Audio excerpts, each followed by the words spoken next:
గోవిందాపురం గ్రామ శివారులో అక్రమ మద్యం పట్టివేత ఎస్ఐ జి రవికృష్ణ.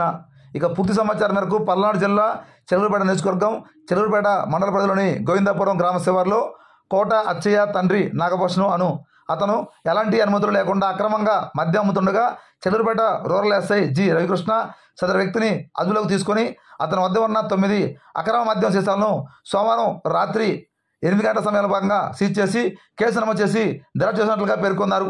చిల్లూరుపేట పట్టణ పరిధిలో రూరల్ పరిధిలో ఎవరైనా అక్రమ మద్యం విక్రయించినా, తరలించినా, నాటు సారాయి తయారు చేసినా, నగదు తరలించినా కఠిన చర్యలు తీసుకుంటామని ఎస్ఐ రవికృష్ణ తెలియజేయడం జరిగింది.